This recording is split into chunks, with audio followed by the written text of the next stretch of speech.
My name is Jim Diamond. I'm a partner with MHBC Planning, and tonight I'll be giving a presentation on the County Road 42 secondary plan. I'm part of the project team that includes MHBC Planning, Dillon Consulting, and Lee Consulting. We each have individual roles that relate to our expertise.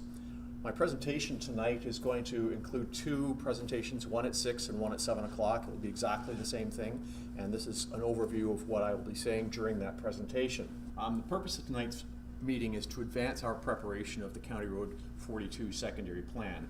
We want to do that by involving the public to the greatest extent possible and provide people who are attending the meeting and watching this video with information about the area, about what we're doing, and about the secondary planning process in the City of Windsor.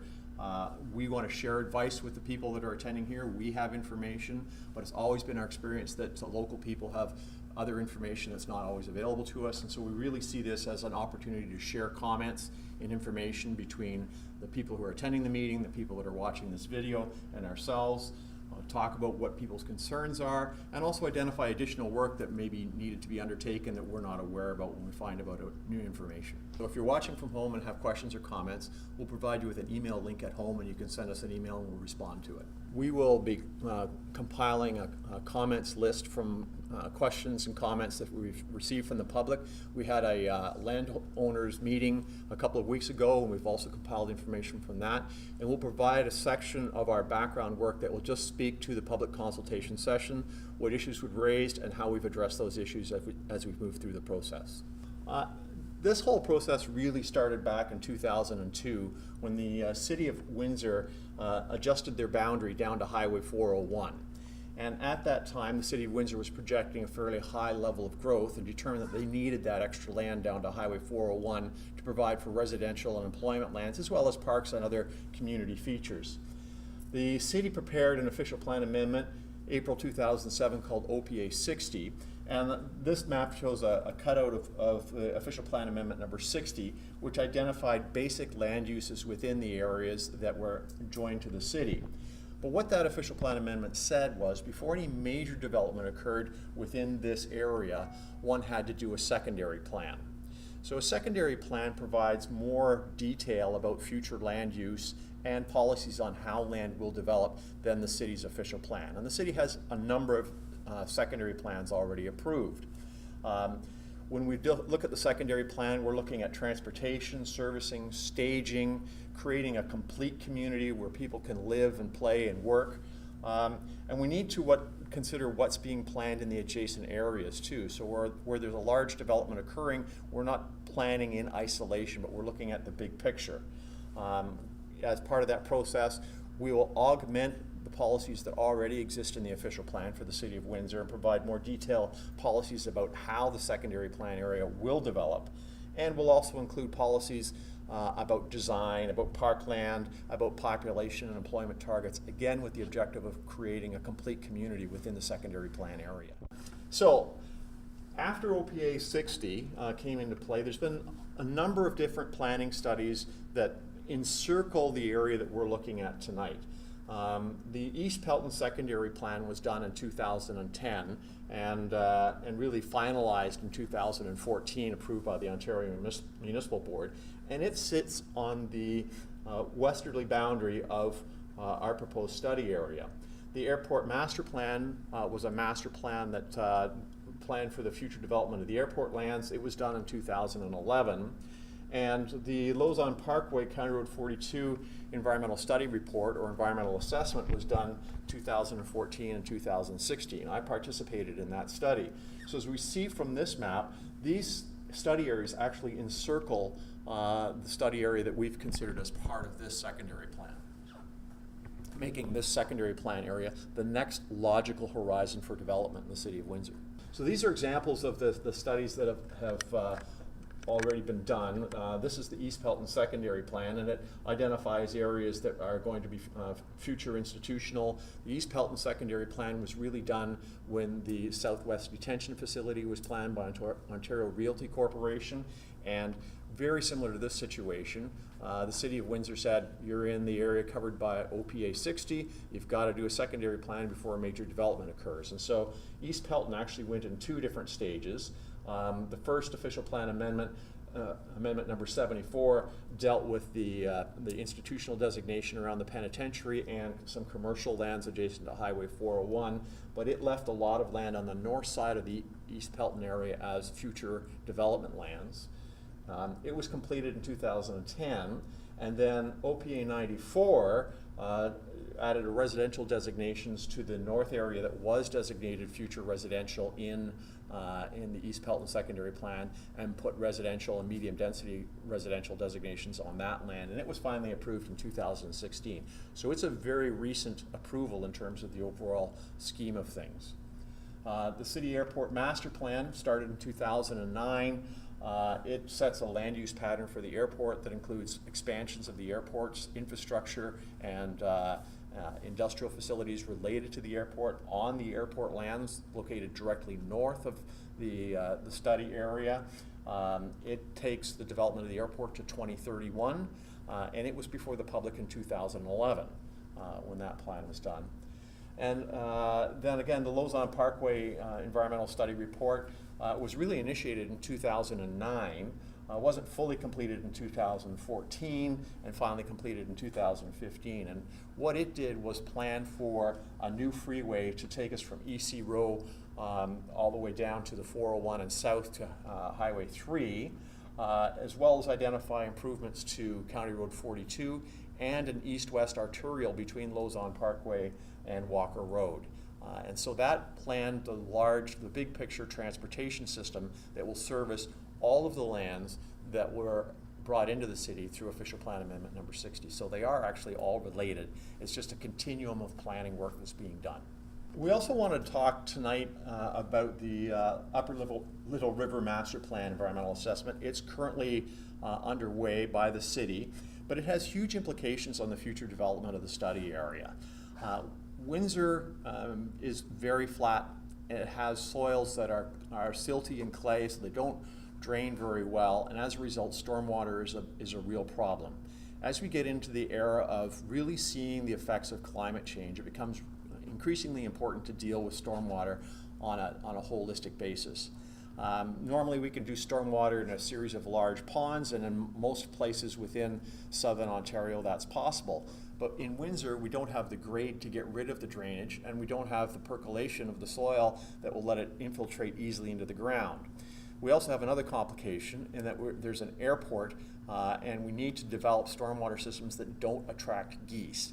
And so what the Upper Little River Master Plan says is we need to develop lineal stormwater systems that can accommodate the 1 in 100 year flood, and most of the time will be just green space and have a drainage pathway through it, but there will be ponds that the floodwater will empty into when heavy rains occur, and as a result of that, it needs a very broad area to accommodate this type of a stormwater management facility. In a north-south direction adjacent to Lausanne Parkway, the area required to manage that facility is 300 meters wide.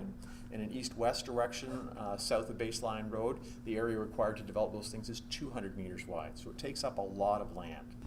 I wanted to talk about the hospital site selection process because clearly that's part of the driving force for the secondary plan. But as a planner, I can say that the process was a very thorough, rigorous process of looking at options for the hospital. And the hospital also had the whole process peer-reviewed by a fairness advisor who advised that it was done in a transparent and fair way, and that the appropriate process was undertaken to select a site. The site selection is now complete. Our job as planners is to say, in the event that a hospital is located within this study area, what else do we have to look at in the area to ensure that it's planned as a complete community and that good planning is done?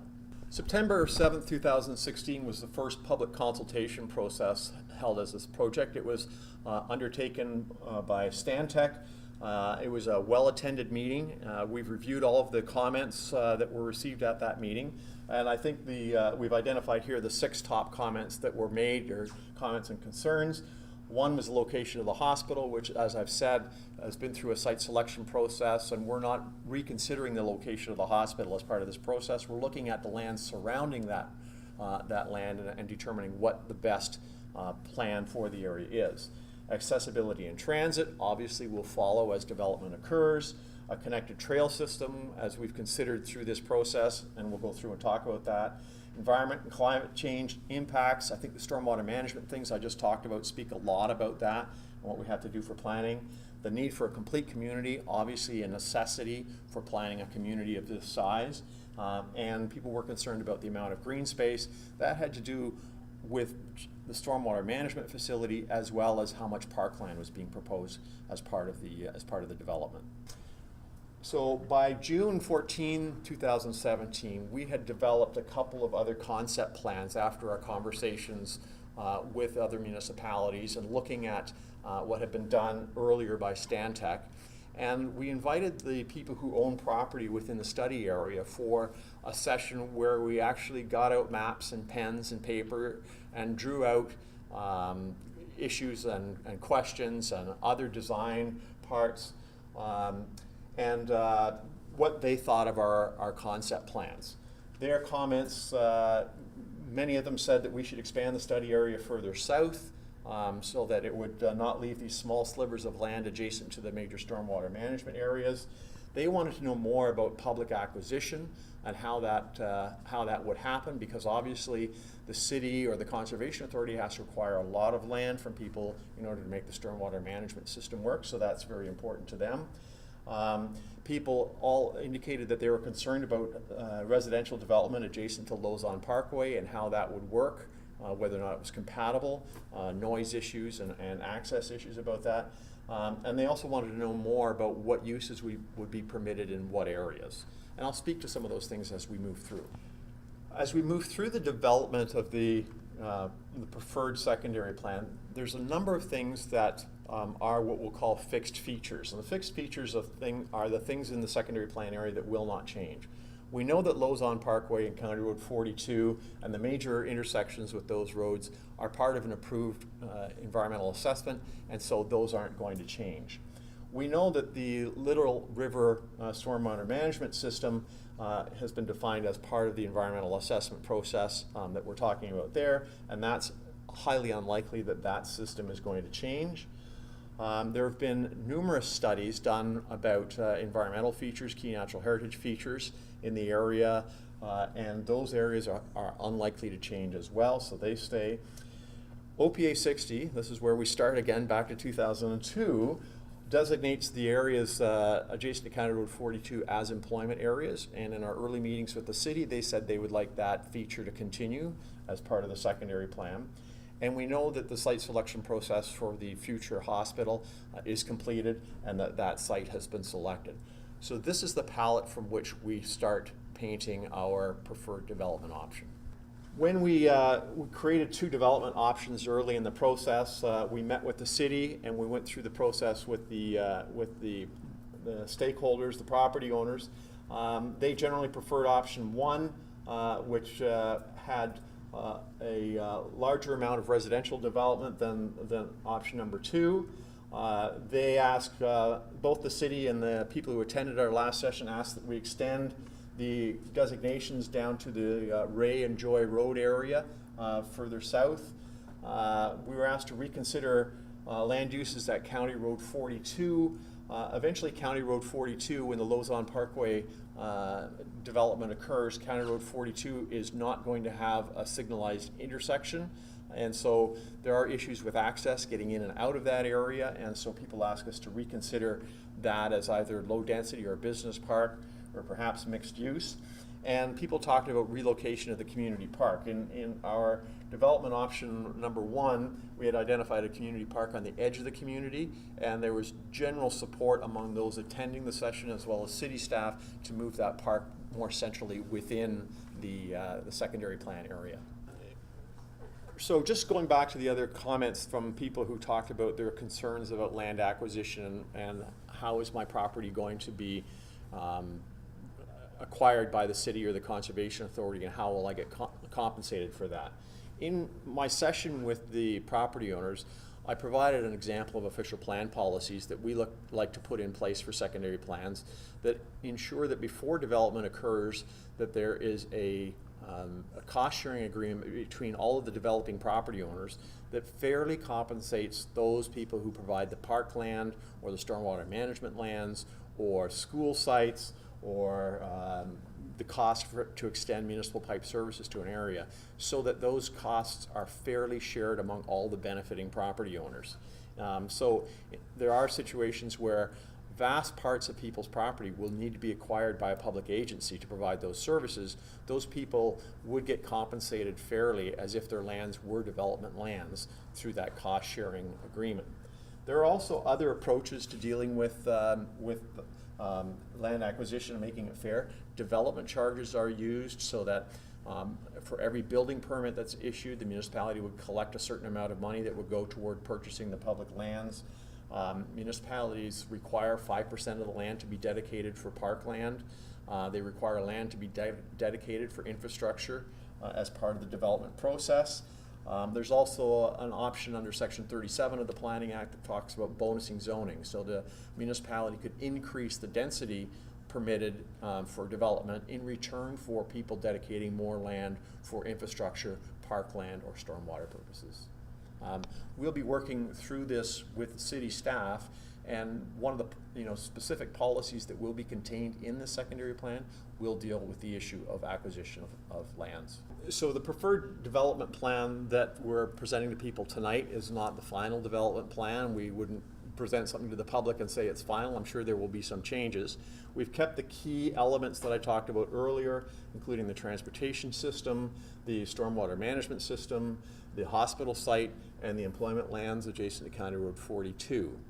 What we have done is we've extended the secondary plan area down to line up with the subdivision of Ray and Joy Road to the south, which adds additional lands to the lands south of the stormwater management system, so we end up with blocks that would be economic to develop.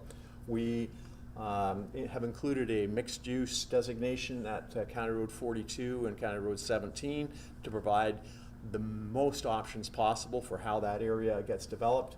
We have a range of low density and medium density development in the area. We do not have any high density development in the area. We have stuck with a community core, which would be the focus, which would include mixed use developments, which would be residential, commercial, institutional, and service type uses in that area. And then, as I mentioned, the employment uses, business park type 1, which would be more of a general business park, which would include internal manufacturing but no emissions, no outdoor storage, and business park type 2, which would be more of an office, research and development. It would allow some indoor manufacturing of prototypes and things, but it would not be, it would be more of an office park rather than a typical industrial area, and that would be located adjacent to the hospital site. We've also provided for a community commercial designation at Lausanne Parkway and Baseline Road. The size of the site would enable the development of about 100,000 square feet of retail, so that could include a Home Depot and a large grocery store, or one of those and some smaller stores.